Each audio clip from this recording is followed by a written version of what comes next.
Resultant of system of concurrent coplanar forces को discuss करते हैं। यहाँ पे हमारे पास कुछ कोप्लेनर फोर्सेस हैं और ये सारी कंकरेंट है, बिकॉज ये सारी पॉइंट ओ से पास कर रही है। इन सब का लाइन ऑफ एक्शन ओ से पास कर रहे हैं। हमारे पास फोर्स F1 है, F2 है, F3 है, F4 है, जोन up to F1 Fn, that हमारे पास n फोर्सेस हैं। इन सब को हम रिजॉल्व कर सकते हैं। इन सब को हम x कंपोनेंट और y कंपोनेंट में रिजॉल्व कर सकते हैं। लाइक F1 फोर्स को रिजॉल्व करें F1x और F1y में। इस तरह F2 फोर्स है, इसको रिजॉल्व कर सकते हैं F2x and F2y।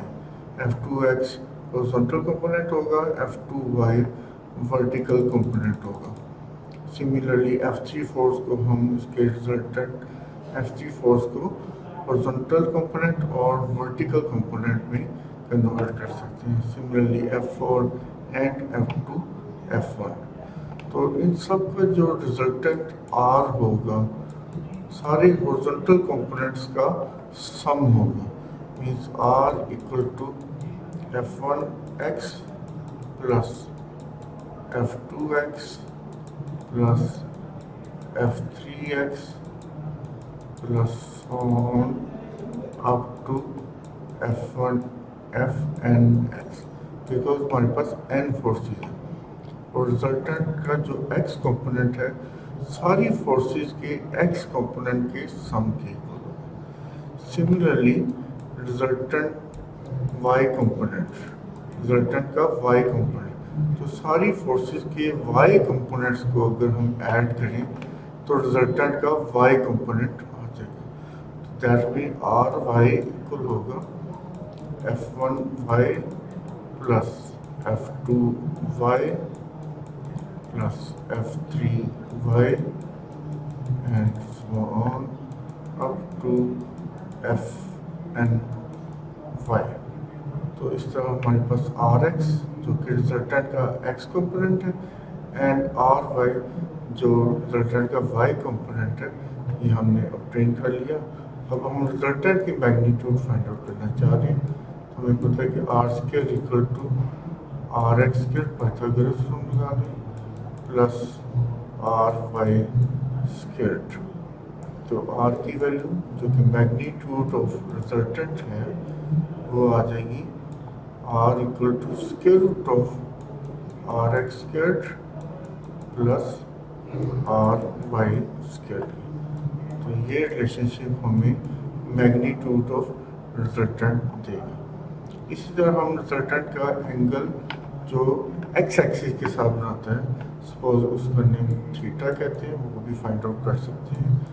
tan theta किसके इक्वल आ जाएगा Ry ओवर Rx। ये देखिए इसकी थोड़ी सी ज्योमेट्री भी डिस्कस कर लें। ये हमारे पास ये सारे x कंपोनेंट्स का रिजल्टेंट आ गया और y कंपोनेंट्स को अगर हम ऐड करें सारे y कंपोनेंट्स को तो Ry आ जाएगा और ये R। तो R square equal to Rx के पाइथागोरस थ्योरम लगाया plus Ry square and R equal to square root of Rx square plus Ry square. अगर हम इस एंगल को हम थीटा कहें तो ये हम ट्रिग्नोमेट्री यूज़ कर लेते हैं। tan theta equal to Ry over Rx। तो यहाँ से थीटा किसके इक्वल हो जाएगा tan inverse of Ry over Rx, जो कि हमने एंगल थीटा यानी कि angle that resultant makes with the x axis वो हमें देगा। तो इक्वेशन 1 और इक्वेशन 2 हमारे रिक्वायर्ड रिजल्ट्स हैं।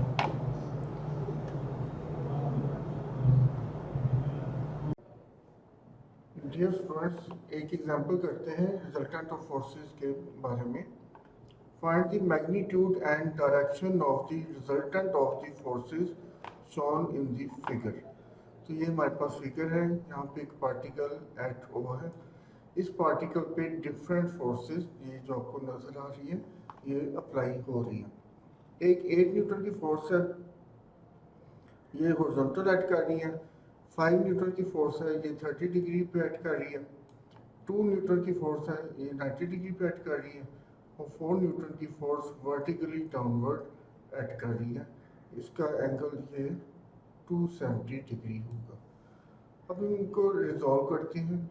5 न्यूटन की फोर्स को अगर हम रिजॉल्व करें तो ये 5 cos 30 और ये 5 sin 30 हो जाएगा, 5 sin 30। 2 न्यूटन की फोर्स वर्टिकली अपवर्ड ऐड कर रही है, 4 न्यूटन की फोर्स वर्टिकली डाउनवर्ड ऐड कर रही है, और 8 न्यूटन की फोर्स हॉरिजॉन्टल। तो इनका हम नेट हॉरिजॉन्टल फोर्स निकालते हैं, x is the net horizontal force. उसके बाद हम नेट वर्टिकल फोर्स भी फाइंड आउट करेंगे। तो net horizontal force find out करते हैं, x equal to 8 cos 0 degree. 8 newton की फोर्स 0 डिग्री एंगल पे है, इसलिए इसका हॉरिजॉन्टल कंपोनेंट 8 cos 0 डिग्री होगा, प्लस 5 न्यूटन की फोर्स 30 डिग्री पे है, तो इसका हॉरिजॉन्टल कंपोनेंट हो जाएगा 5 cos 30 डिग्री, प्लस 2 न्यूटन की फोर्स ये 90 डिग्री पे, तो इसका हॉरिजॉन्टल कंपोनेंट हो जाएगा 2 cos of 90 degree. Similarly 4 Newton की फोर्स वर्टिकली डाउनवर्ड ऐड कर रही है, और इसका ये देखिए एंगल 270 डिग्री है, तो ये इसका horizontal component 4 cos of 270 degree हो जाएगा। तो total sum of all horizontal forces, इसको हमने x से डिनोट किया है, वो इसके इक्वल आ जाएगा 8 cos 0 degree plus 5 cos 30 degree plus 2 cos of 90 degree plus 4 cos of 270 degree. तो इसको वैल्यूएट करते हैं। 8 cos 0 डिग्री 1 हो गया, 5 cos 30 डिग्री 0.866 हो जाएगा, 2 cos ऑफ 90, cos ऑफ 90 0 होता है, तो ये 2 time 0 plus 4 time cos of 270 0 होता है, तो ये 4 टाइम 0। लेकिन cos 90 2 न्यूटन की फोर्स वर्टिकली अपवर्ड ऐड कर रही है, तो हमें हॉरिजॉन्टल फोर्स का कंपोनेंट तो होगा ही नहीं, तो वैल्यूएशन भी इससे ही हुई, cos 90 डिग्री 0 ही आया। तो ये इक्वल हो जाएगा 8 टाइम्स 1 इज 8 प्लस 5 टाइम्स 0.866, ये आ जाएगा 4.33 प्लस 0 प्लस 0, और ये इक्वल आ जाएगा 12.33 न्यूटन के।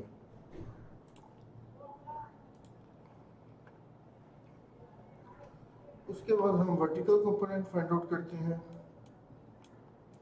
Vertical component y equal to आ जाएगा 8 sin 0 degree plus 5 sin 30 degree plus 2 sin 90 degree, क्योंकि ये 90 डिग्री पे 2 न्यूटन की फोर्स 90 डिग्री पे, तो ये 2 sin ऑफ 90, और 4 न्यूटन की फोर्स 270 डिग्री पे थी, तो ये आ जाएगा 4 sin ऑफ 270।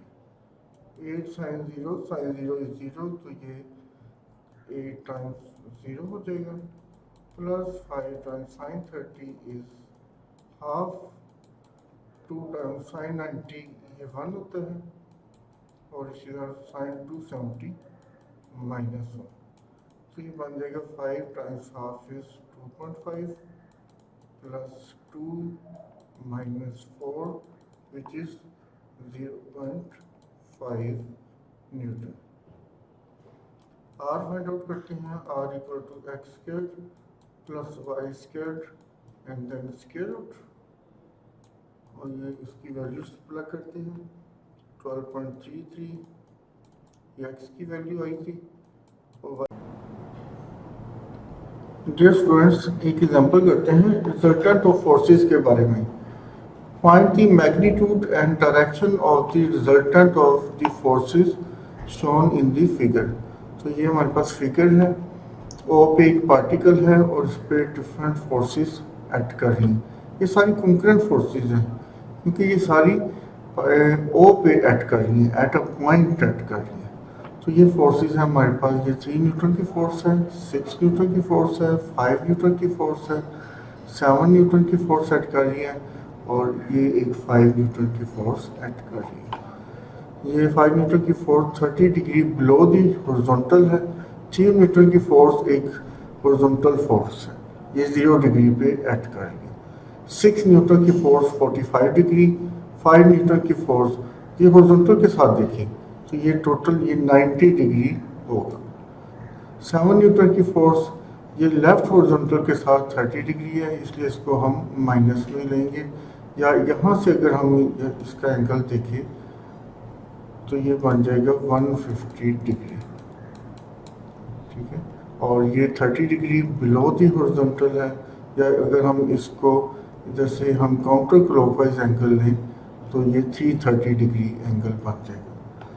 तो ये सारी हमारे पास फोर्सेस हैं, इनको अगर हम रिजॉल्व करें तो जैसे ये 6 न्यूटन की फोर्स है, इसको रिजॉल्व करें तो इसके कंपोनेंट्स आ जाएंगे 6 cos 45 degree and 6 sin 45 degree.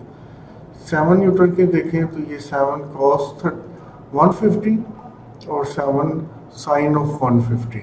इसी तरह 5 न्यूटन की फोर्स के भी हॉरिजॉन्टल एंड वर्टिकल कंपोनेंट हम फाइंड आउट कर सकते हैं।